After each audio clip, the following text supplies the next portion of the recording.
What's going on, everybody? This is David Del Rosario here inside of the DDR podcast. Welcome to episode 6. So happy that you can make it here. We are recording inside of the Brea Improv Green Room. So we're doing a little bit differently this time around, but I like to do it a little bit differently every time around.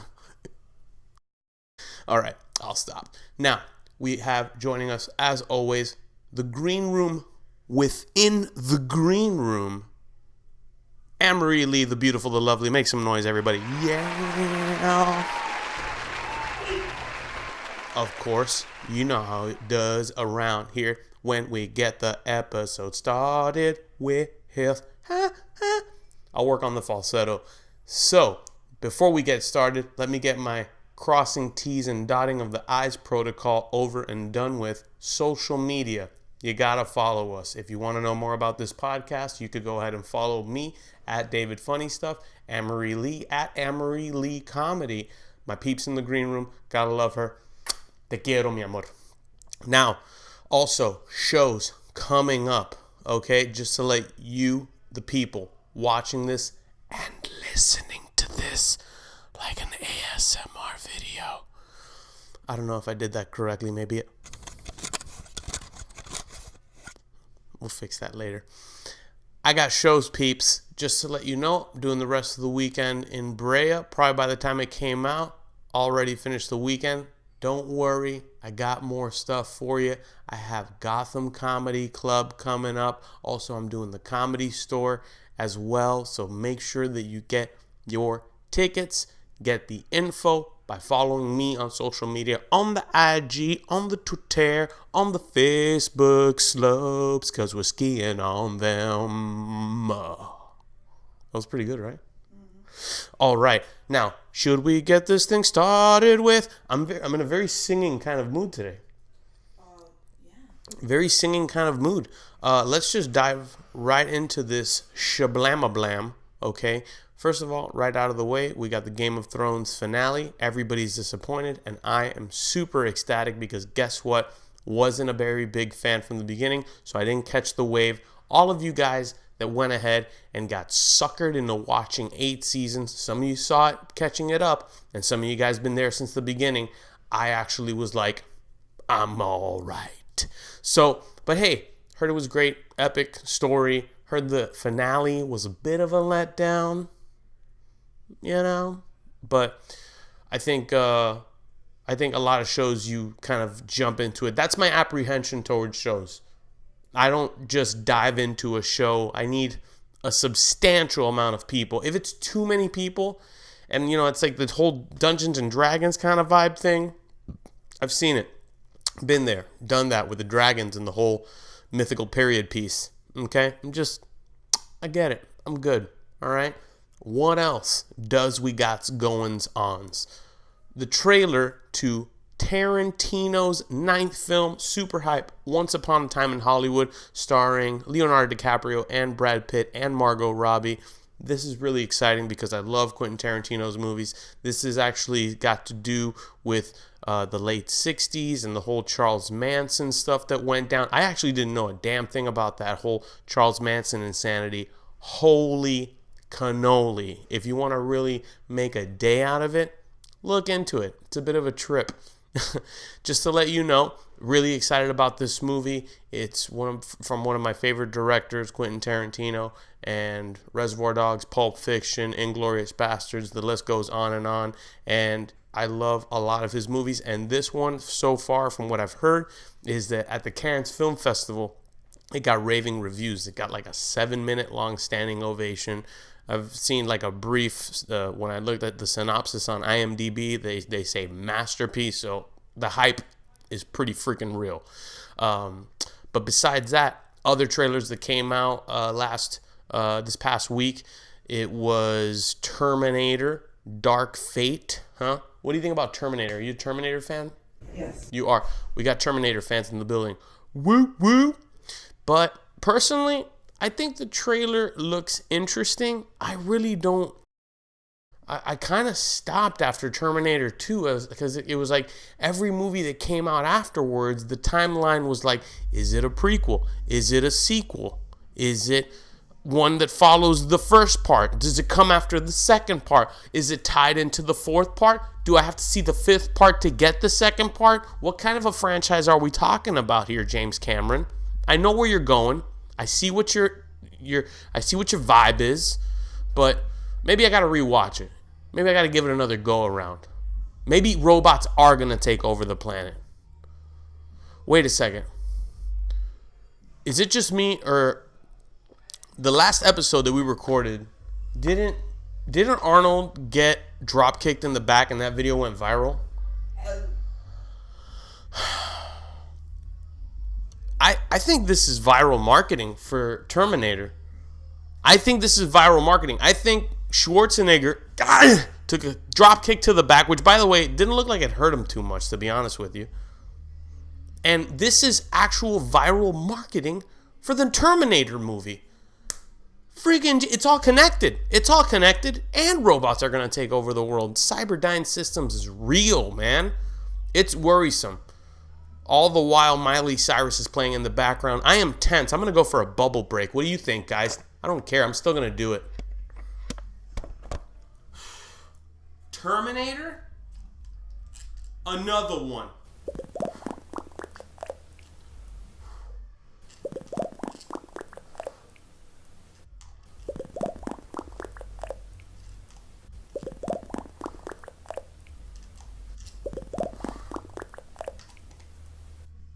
Dude, I don't know. Terminator, robots. What are we going to do? What else is happening here? Digit delivery. Wait, no. This is a story about the delivery robots?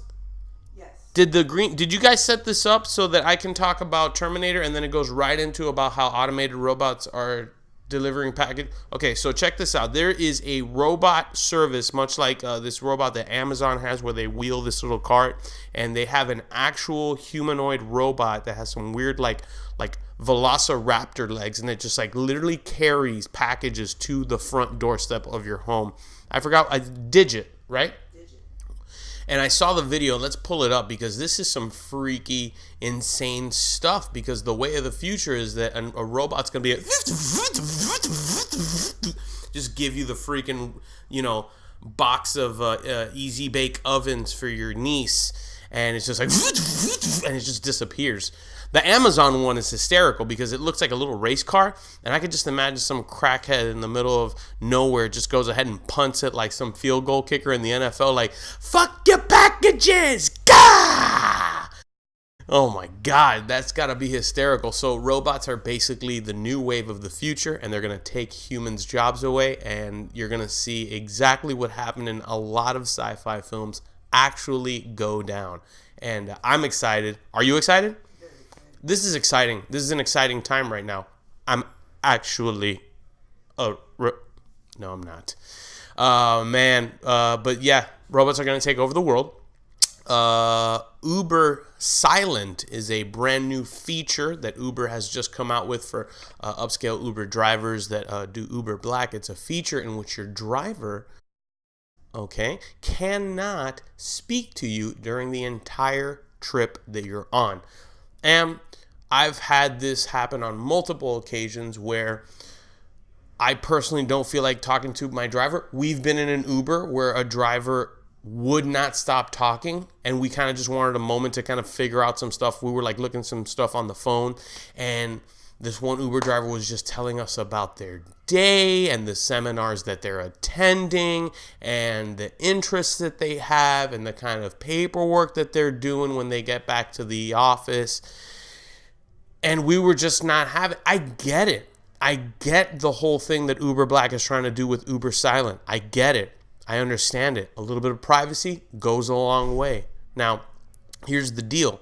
If you want me to be real with you, I'll just tell the driver, excuse me, I'm doing some stuff. Can you be quiet? I'm trying to just rest a little bit. Be polite about it. That's it. You don't have to pay an extra $10 so that your driver can shut the fuck up. Just tell him or her kindly, or a robot, because that's what's going to happen. And then my favorite story, I picked this one up. You didn't know about this, but I picked this one up. A gentleman went on a Spirit Airlines flight. We fly a lot, often on different airlines. We've done Spirit before. Spirit is a bit crazy, but there's a guy that literally got on the plane and at about 35,000 feet in the air lights a cigarette because the dude was like severely intoxicated on the flight. Do they do checks for like people that are intoxicated, or is it like a noticeable thing? Like, yeah, that guy clearly looks like he's. But if he stays quiet and he doesn't bother passengers, they can't really tell him anything, right? No. They can't be like, "Hey, sir, get off the plane." But if it's visibly, or like if let's say a flight attendant or something, whatever. The point is, this guy goes ahead and does the following: 35,000 feet in the air, takes out a carton of cigarettes and starts lighting it up, smoking into the middle of the aisle, passes out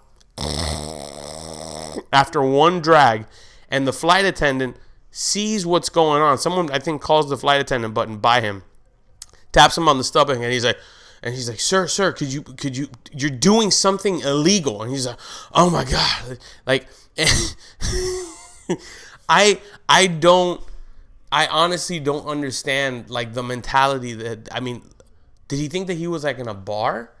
Did he think that he was like outside? How inebriated was this guy? It was just like, I have no idea I'm on a plane. FAA specifically states I can't do exactly what I'm about to do right now, but I'm going to do it anyways. He didn't know he was on an airplane. He probably didn't know he was on an airplane. I love your assessment because it was just like, let me think about it. If you were that drunk, have you ever been that inebriated where you're just like, I don't know where the fuck I am right now? You probably don't remember. That, my friends, is when you know you've had too much to drink. On that note, I'm going to go ahead and wrap it up there. That was a lot of fun stuff to talk about. Shout out to the lovely Anne-Marie Lee in the green room, Hulk Hogan style. Apparently there's some sort of stomach pain that is going on right now on her end. But thank you so much for joining us here today. Make sure that you follow us on social media. Make sure you follow me at David Funny Stuff, Anne-Marie Lee at Anne-Marie Lee Comedy. Check out some tickets for shows. Get your polar bear titties. Follow us on the IG, the Instagram, the Twitter, the Facebook. Peace.